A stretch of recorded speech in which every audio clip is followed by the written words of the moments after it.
Takfiri and Muslim brothers escalate their crimes, and the Egyptian government continues to impose the rule of law and to spread security.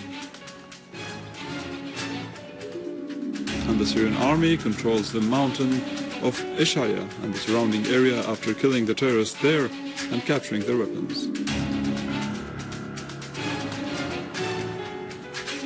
Thousands of people take part in protest demonstrations in various areas of Al-Bahrain against the policies of its ruler of Al-Khalifa family.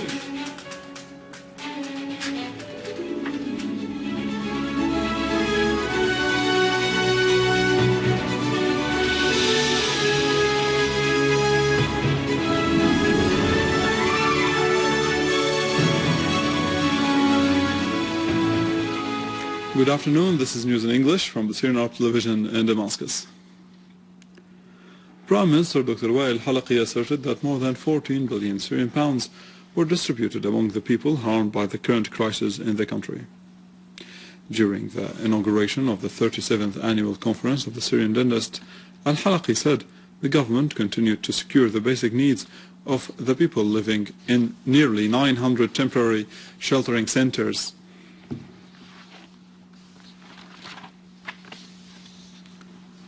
Iraqi Prime Minister Noor al-Maliki renewed Iraq's support for the efforts to find a political solution to the crisis in Syria through dialogue. During his meeting of Mr. Jeffrey Feltman, Deputy UN Secretary General for Political Affairs, Mr. al-Maliki called upon the UN, the international community and the states of the region to exert pressure on various parties in Syria to sit at the dialogue table and to find a solution to the crisis. He warned against supporting extremism and terrorism by some parties in the region.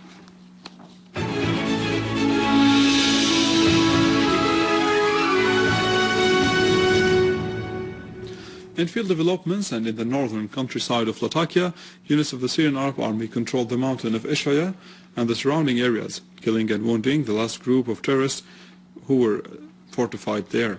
A Syrian Arab Army unit also confiscated their weapons and ammunition and defused explosive devices which they planted in this area.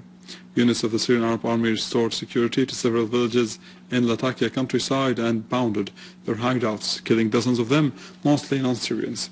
A military source said that the dead terrorists included Abu Abdullah al-Maduki, Hamza and Usama al-Maslati of Tunisian nationality, in addition to Ahmad Nishan. During the inspection operations in several villages, the Syrian Arab Army unit found large amounts of weapons, ammunition and Turkish-made medical compounds.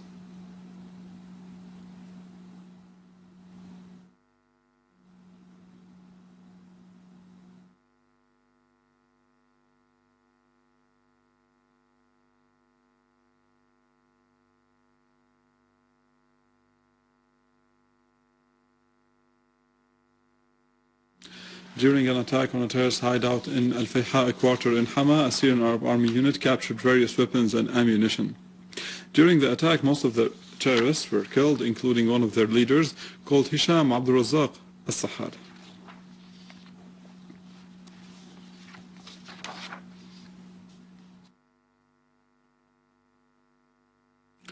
Units of the Syrian Arab Army in the farms of Duma in Damascus countryside killed Ratib Serawil, the leader of the terrorist gang, and most of his followers.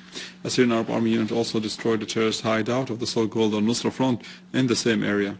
The army also dealt a heavy blow to terrorist gangs near the schools of Halasta, inflicting heavy casualties among them. A Syrian Arab Army unit also continued to chase the terrorists of al-Nusra Front in al-Ziyabiya and Daraya, destroying their hideouts and killing many of them. In the framework of targeting infrastructure and public and services facilities, an armed terrorist group yesterday attacked gasoline and diesel tanks in Hasaka, leaving great damage on them and causing heavy losses. Manager of the Mahruqat fuel company in Hasaka, Mahmoud Sheikh, said that the terrorist attack resulted in heavy material damage to a tank that contained 500,000 liters of diesel and caused a big fire, noting that none of the workers was harmed. He pointed out that the firefighters put off the fire, although they were targeted by the terrorists in an attempt to force them not to reach the site.